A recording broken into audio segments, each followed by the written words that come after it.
Boa noite, pastor. É uma honra estar aqui. Desde já agradeço o convite, fiquei honradíssima com ele. É uma forma também de poder auxiliar essas famílias, tantas famílias precisando de auxílio, né? Eu, enquanto mãe, sei bem o que é esse período em casa com as crianças, e enquanto profissional da área, entendo as dificuldades e todas as angústias que os pais estão passando nesse momento. É verdade, é verdade. Denise, já falou, tu é mãe também de aluno, né? Tu tem 2 filhos na educação também, então, além de psicopedagoga, também é mãe, e acho que essa é a principal função, né? Quem sabe Verdade. essa é que demanda mais tempo. Então, tenho 2 filhos, um já está finalizando, né, o ensino médio, o último ano, e o mais novo está no 6º ano e é apaixonado por essa escola, né? Que legal. Ama de paixão. Então é um prazer estar aqui com vocês, com profissionais que eu admiro muito e que confio a educação dos meus filhos a vocês. Que benção. Denise, explica para a gente um pouquinho aí o que é a psicopedagogia, né? A psicopedagogia não é uma graduação, ela é uma pós-graduação, mas, assim, em que área mais especificamente a psicopedagogia atua? O que faz uma psicopedagoga, por exemplo? Explica para nós, por favor. Então, a psicopedagogia, né, ela surge no Brasil como uma resposta, como uma proposta ao grande problema do fracasso escolar vivido na época, mas ela foi evoluindo de acordo com a sua própria natureza, e a psicopedagogia, ela aborda, então, ela se alimenta de várias áreas de atuação, como a fono, a psicologia, a psiquiatria, enfim, né, a gente Uhum. faz essa troca com os demais profissionais, e ela é sustentada, então, em outras áreas do conhecimento. E ela vem com essa forma de intervenção para promover mudanças e solucionar problemas devido às dificuldades e à demanda apresentada por esse educando. Então, o trabalho do psicopedagogo, da psicopedagoga, é justamente auxiliar aí os alunos nessas demandas da educação que às vezes vão surgindo e o aluno não sabe lidar com tudo isso, e aí a psicopedagoga entra para poder auxiliar e ajudar, né? Que legal. Exatamente. A psicopedagogia, ela vem primeiro, assim, para ela descobre, né? O nosso papel é descobrir aonde está a causa dessa dificuldade de aprendizagem. A gente Uhum. entende qual é aonde disparou esse gatilho de não aprender, né? Dessa dificuldade, e a partir daí, então, nós trabalhamos com intervenções para solucionar esse problema, né? Para o direcionamento de cura, como nós chamamos. Que legal. Diferente de uma aula particular, que muita gente confunde, né? Bem Hum, diferente. que legal. E vamos entrando no assunto de hoje. A gente tem vivido aí dias bastante diferentes, né? Inclusive, eu comentei aqui no começo da live que em Porto Alegre, agora, a gente está inserido aqui nesse contexto, sinalizou bandeira vermelha, mas já faz um bom tempo que nós estamos aí isolados socialmente, né? Tem várias regras de distanciamento social, e justamente por causa disso, da pandemia que a gente tem vivido, da contaminação, do contágio aí do coronavírus, agora a gente está tendo aulas remotas, né? Os professores estão atendendo e ensinando remotamente aos seus alunos e tal. O que é algo totalmente diferente para os dois lados, né? Tanto para o lado do professor quanto do lado do aluno, né? E também da família, a gente não pode negar isso e tal. E, de certa forma, isso pode atrapalhar o aprendizado da criança e tal. Denise, como é que a gente pode minimizar esse prejuízo, né? Como é que a gente pode fazer para que essa nova modalidade de ensino, que não é uma modalidade, na verdade, é uma Uhum. situação emergencial, como é que a gente pode fazer para que a gente não fique apavorado de cabelo em pé, perdendo os cabelos aí, justamente por causa dessa nova maneira de lidar com a situação? Então eu achei bem interessante o tema a proposta dessa live, viu, pastor? Porque a gente tem escutado muito sobre saúde emocional, sobre o estresse dessa pandemia, e isso tudo é muito importante. A gente precisa realmente se munir, né, desses diálogos, mas sobre educação eu tenho escutado muito pouco, né? Muito poucas pessoas falando. Então, o ensino emergencial de acesso remoto, ele é totalmente diferente de ensino à distância, né? Porque o próprio nome já diz, ele foi emergencial e ele é um acesso para ser organizado de curto prazo.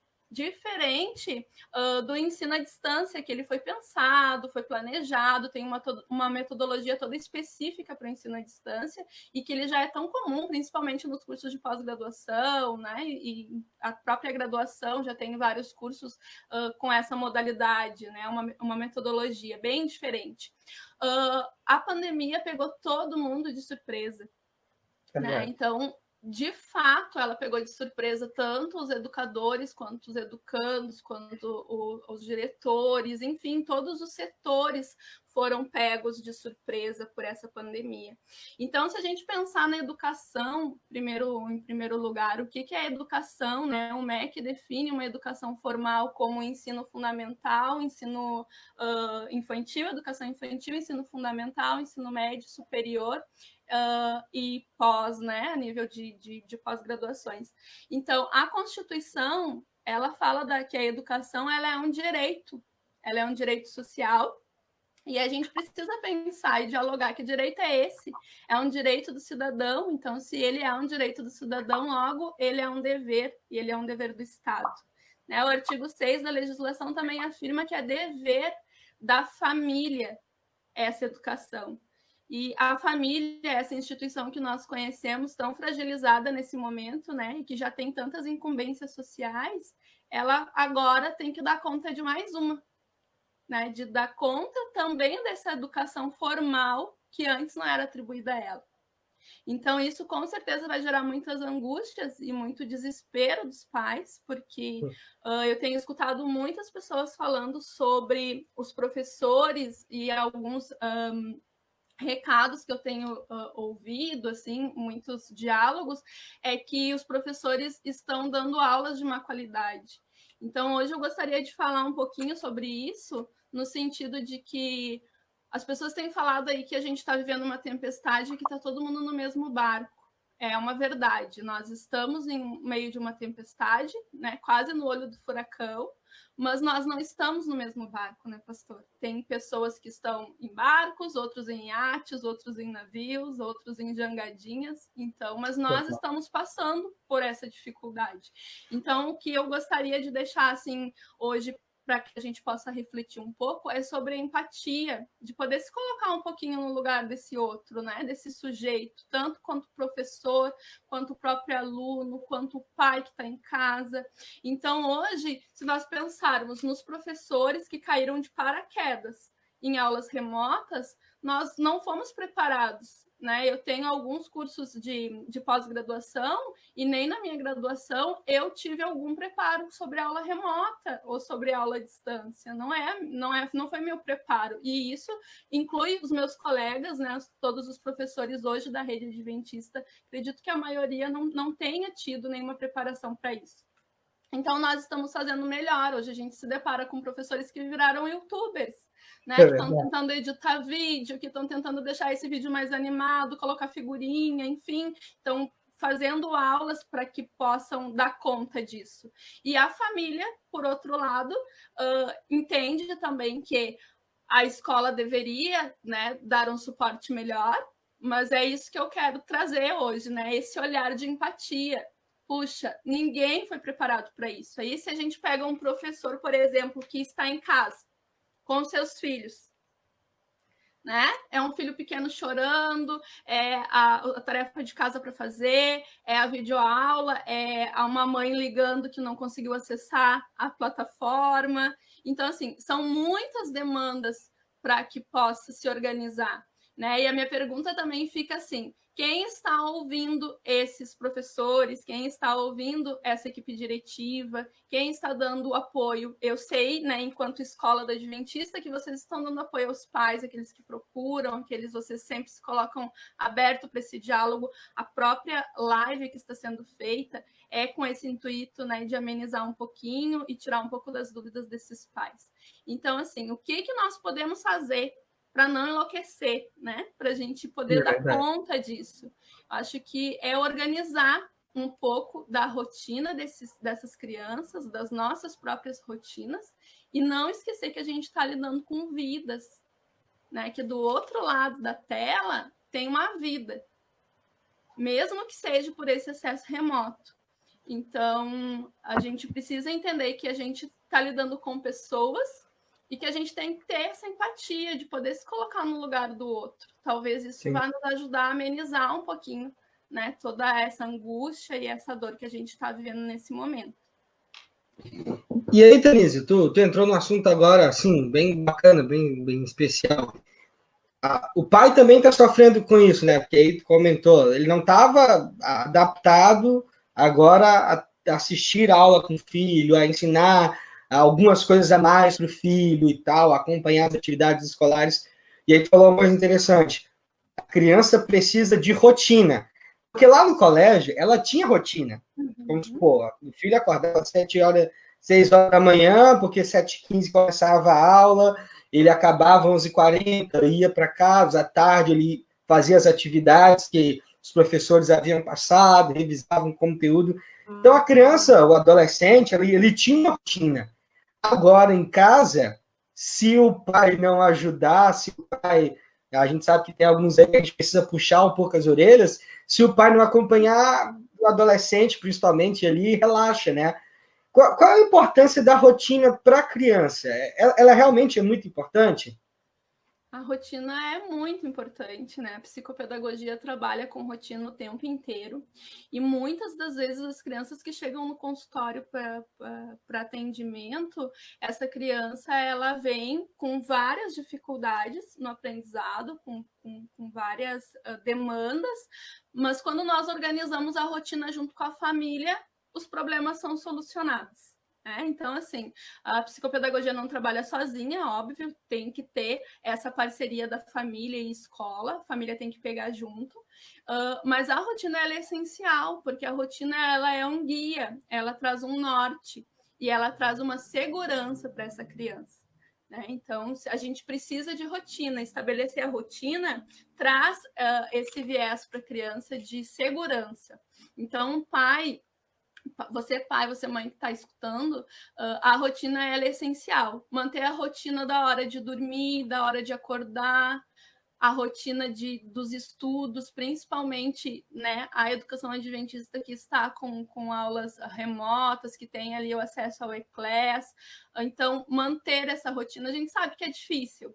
É difícil, principalmente com os adolescentes, que a gente não pode ficar, às vezes, o tempo todo, né? Tem casos e casos, a gente tem casos de pais que estão em casa e que podem, sim, dar esse apoio e podem organizar e auxiliar nas tarefas e nas atividades, mas tem pais, por exemplo, eu estou trabalhando, né? Então, eu não tenho como disponibilizar esse tempo o tempo inteiro, esse olhar para organizar. Mas a gente precisa organizar a rotina. Bom, a horário de acordar todo mundo, horário de dormir, né? Até recebemos uma perguntinha de uma mãe falando sobre o sono, que a criança está com muita dificuldade de dormir por conta das redes sociais, né? Do acesso aí ao smartphone, enfim.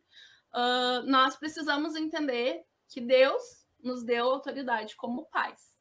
Então, a gente precisa também usar dessa autoridade dentro da nossa casa. Então, tem que estabelecer, sim, horário de rotina, horário de dormir, horário de desligar a internet, horário de descansar, mesmo que seja com um adolescente, né? Então, é claro que vai de família para família, a forma de que se organiza, entrar num diálogo, entrar num acordo, mas a rotina ela é essencial para que essa criança tenha bons níveis aí na questão escolar.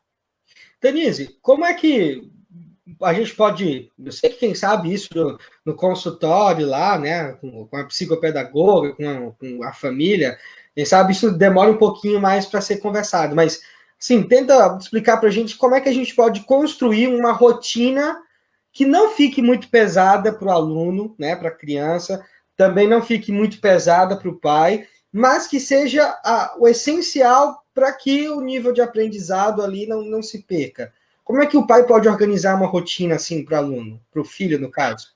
Acho que depende muito da faixa etária, né, pastor? Então, a gente pode organizar uma rotina aí, a gente falando das crianças do nível fundamental 1 e da educação infantil, a gente pode estabelecer uma rotina mais lúdica, né? Inserir um cartaz, fazer algo mais animado e mais lúdico para que essa criança possa participar. O interessante também das regras e da rotina é a gente não fazer as regras e deixá-las prontas, né? É criar, é construir isso com eles. Bom, de que forma tu pode auxiliar? Porque as crianças, os adolescentes, eles precisam entender que eles fazem parte dessa família. Então, eles devem contribuir para o funcionamento dessa casa. Então, o filho pode ajudar a mãe a lavar uma louça, arrumar seu próprio quarto, organizar seus pertences, né? Então, isso de acordo com a sua faixa etária, a gente vai distribuindo essas atividades. Mas, principalmente na questão escolar, hoje o calendário da escola está bem organizado, né? Os horários de classe, os horários do acesso à plataforma. Então, isso é indiscutível. Tem horário, tem que acordar nesse horário e tem que fazer certinho de acordo. As atividades que podem ser feitas depois, então pode entrar, né, nesse diálogo com o pai e com a mãe, né? Vai depender muito da rotina que a família tem. A mãe chega em casa após as 20 horas, então às 20 horas a gente vai sentar e vai organizar, a mãe vai revisar, vai ver o que tu fez. Então, isso sim, né, é algo que dá para se construir nesse nível. Tanise, a rotina do meu filho tá de pernas pro ar, tá? Eu tô apavorado, eu tô imaginando aqui uma mãe conversando aqui, pensando aqui na live, né? Olha, meu filho tá dormindo muito tarde, tá acordando mais tarde ainda, eu não tô conseguindo pegar junto com ele, porque eu também tô trabalhando, como tu disse aí, e o pior é que eu tô trabalhando em casa também. Como é que eu faço agora? Eu preciso dar meu filho, ele tá apavorado, porque tá com um monte de atividade atrasada para entregar, o semestre está acabando, mas a nossa rotina está de perna pro ar. Me ajuda, o que é que eu faço? O que a gente pode dar um conselho assim rápido? Então, primeira coisa é organizar dentro dessa família quem que pode auxiliar. Bom, eu tenho um irmão mais velho, eu tenho um pai, ele pode me auxiliar, né? Às vezes as crianças têm preferência, principalmente falando das crianças menores, elas têm preferências com quem querem fazer o tema. Tem crianças que gostam de fazer tema com a mãe, com o irmão, enfim, aquela pessoa que vai demandar um pouquinho mais de atenção, né? Então, isso é bom de organizar dentro dessa família quem pode atuar e qual papel que pode fazer. Isso auxilia bastante. A questão do sono, pastor, ela é assim quase que indiscutível, né? A neurociência hoje afirma que a qualidade do sono ela interfere no processo de ensino-aprendizagem, no processo de atenção, né, de coordenação, de atenção, de memória. Então, o sono é essencial. Então, esse sono precisa ser respeitado. Eu explico sempre para os meus pacientes que, assim como o nosso celular faz um backup às 2 da manhã, o nosso cérebro também precisa fazer um backup, né? De armazenar e organizar todas as informações, né? E todo o conteúdo que nós recebemos durante o dia. Então, eu preciso dormir. E eu preciso que o meu sono tenha qualidade. Então, a dica primeira, tirem os celulares e todos os estímulos de telas 1 hora antes da criança ir dormir. Esse seria o ideal. Tá? Dessa criança poder ir desligando, avisando O próprio cérebro vai também desligando, né? Que está chegando o tempo de desligar e de entrar em modo, né, offline ali, para que tudo isso venha, então, se reorganizar. Isso é uma dica importante para os pais. E sentar, puxa, tá tudo atrasado, tô com um monte de coisa estourando. É a questão da empatia, né? Bom, liga para o professor, tem vários professores aí que estão auxiliando. Olha, a gente está atrapalhado, né? Eu acho que cada caso é um caso. Tem crianças que têm dificuldades no aprendizado que já tinham antes desse acesso remoto e agora piorou essa situação, né? Porque a dificuldade ainda é maior. A gente tem pais que não estudam há muito tempo, que não lembram do conteúdo, que não conseguem auxiliar esse filho. Então, a gente tem várias situações, a gente tem uma demanda muito grande, né? Então, a gente precisa pensar caso a caso. Mas o pai que pode, né? Eu acho que o pai também tem que aprender a priorizar agora nesse momento. Bom, hoje eu não vou organizar as minhas coisas, eu consigo tirar alguns horários aí e eu vou sentar com fulaninho e vou dar um suporte maior porque ele precisa. A gente não pode esquecer que nós estamos falando de crianças e as crianças dependem dos pais. Tu falou, deixa eu voltar num assunto aqui, porque tu falou assim que o sono ele é muito importante, né? Principalmente ali para a criança, porque ela está aprendendo e é um momento de backup do cérebro, né? Um momento de armazenamento ali e tal.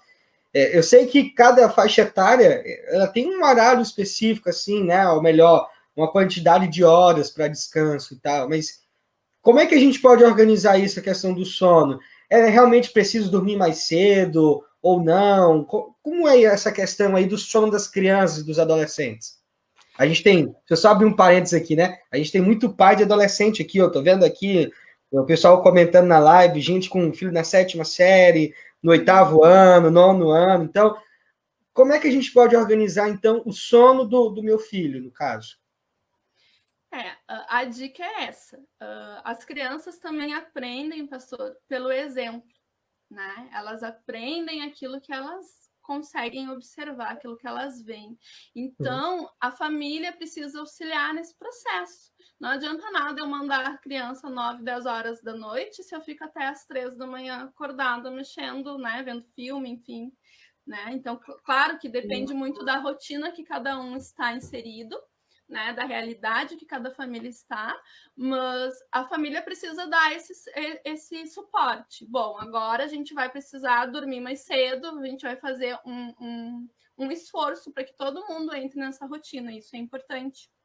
Né, o sono ele é fundamental, de fato, e tem crianças, né? A gente tem as faixas etárias, as crianças precisam dormir um pouquinho mais, os adolescentes também, porque gastam muita energia, né? É uma questão hormonal, eles precisam dormir mais, por isso que sentem mais sono, né? Até tem pesquisas aí que indicam que não deveria ter aula de manhã para ninguém, viu, pastor? Né? Tem várias pesquisas da neurociência que fala isso, porque o cérebro ainda está dormindo, né? Acordando. Enfim, tem várias pesquisas referentes a esse assunto.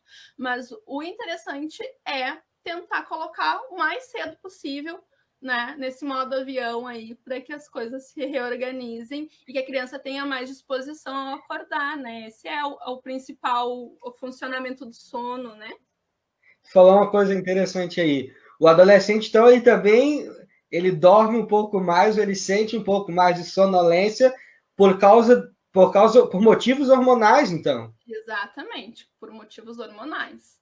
Né, gente, eu sempre falo assim e discuto isso muito com as minhas colegas que nós precisamos aprender a estudar um pouco mais sobre desenvolvimento humano, porque se a gente aprende sobre desenvolvimento humano, muitas coisas a gente consegue entender. Né, como o caso dos adolescentes que se batem e quebram tudo, por que isso acontece? Ou para os adolescentes que dormem demais e dormem na sala de aula, às vezes nem sempre é porque eles passaram a madrugada, eu tenho experiência porque eu tenho adolescente, né? Às vezes já tive professor que perguntou, mas ele dorme de madrugada? Não dorme, ele dorme cedo, mas hormonalmente, né, o hormônio mesmo exige que ele tenha esse tempo a mais. Então, o cérebro comunica mais lento esse acordar de manhã, né? Então, recapitulando algumas coisas que tu falou aqui, eu acho bem interessante. Na hora de montar a rotina, então é importante toda a família participar, inclusive a criança, né? Isso, uma reunião familiar. Para que todos possam ali dar sugestões, para que todo mundo seja contemplado. E é claro, o pai tem um pouco mais de autoridade para dizer, ó, isso aqui é necessário, isso aqui é preciso, mas é legal quando todo mundo participa, até porque a própria criança ou adolescente se sente parte do processo, né? Exatamente. E aí ele entende que ele tem responsabilidade. O sono é algo indispensável, então não vamos brincar com sono, evitar dormir muito tarde, ou ficar muito tempo ali, até tarde, ligado nas telas, porque isso atrapalha ali o cérebro a desligar e tal, e isso tudo é muito preciso. Mas para a gente terminar aqui, Tanis, deixa eu fazer uma pergunta assim. Meu filho não está me ajudando. Ele está desinteressado. Eu não consigo fazer com que ele... eu não estou conseguindo. Às vezes a gente briga muito por causa disso.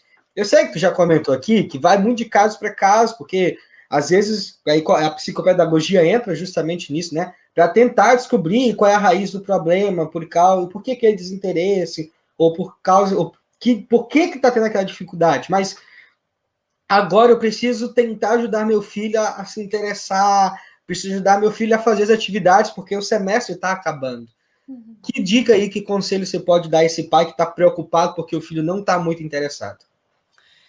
Então, eu acredito que se colocar no lugar desse filho também, né? Porque é uma demanda, essas crianças sofrem por ver a questão familiar, por também não entender a ausência do professor, a saudade dos colegas. Então, essa criança está mais desmotivada, de fato, né? Antes nós pensávamos assim, bom, é difícil o professor competir com as redes sociais, com as tecnologias, e hoje eles estão com a tecnologia 24 horas, até mesmo para o estudo que antes a gente negava e podava tanto, né? Então, assim, e agora? Por que não estão motivados se o problema antes era a tecnologia? A gente acreditava que eles ficavam desmotivados perante toda a tecnologia que eles tinham.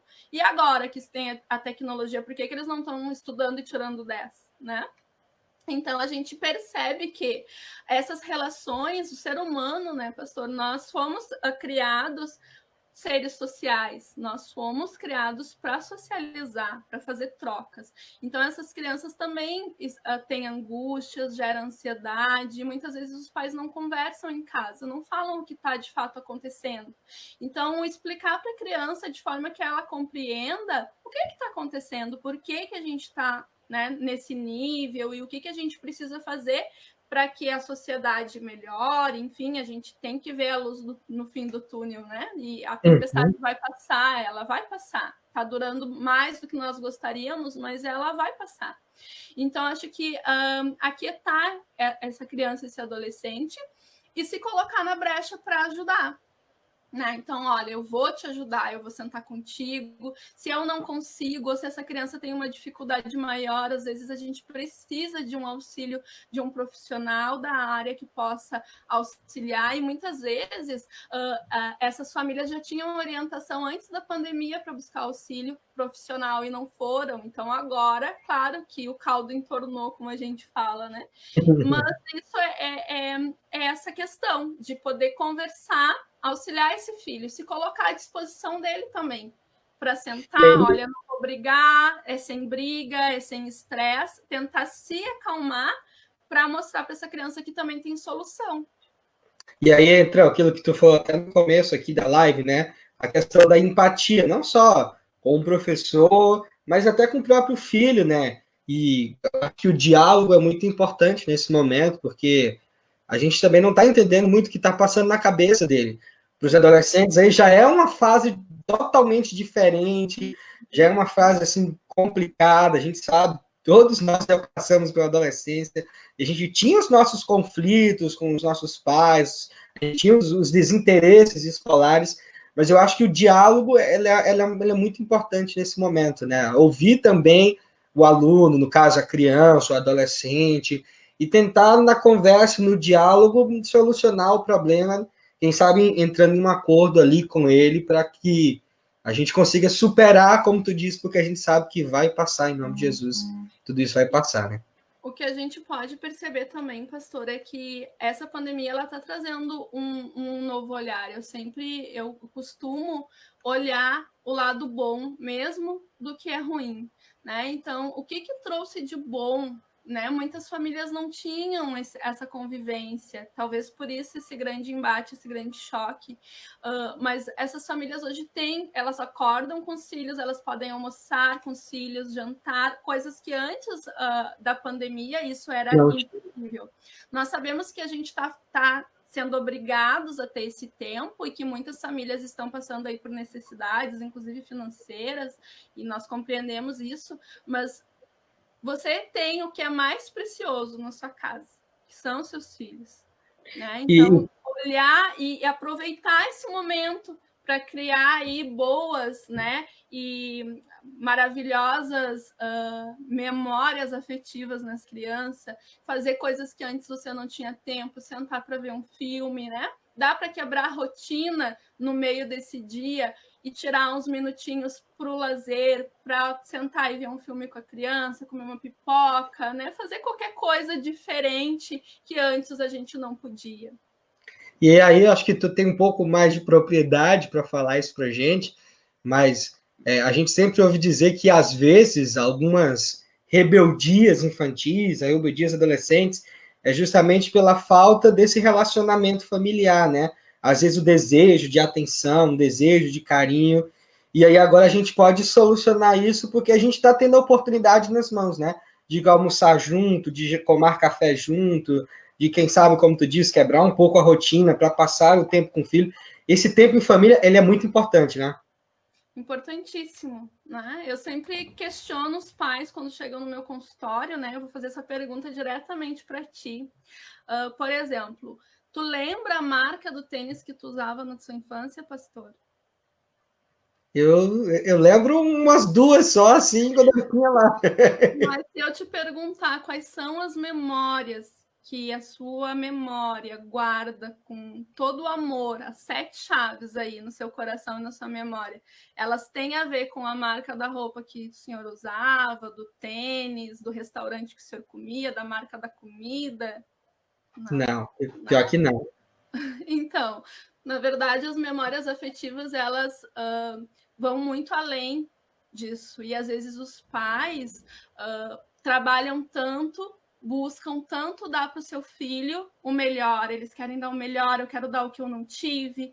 E aí nós não damos o essencial, que é o carinho, a atenção, essa conversa, é poder semear essas memórias afetivas nos nossos filhos, que alguém vai semear. A gente terceiriza tudo hoje em dia, né? Inclusive a educação dos nossos filhos.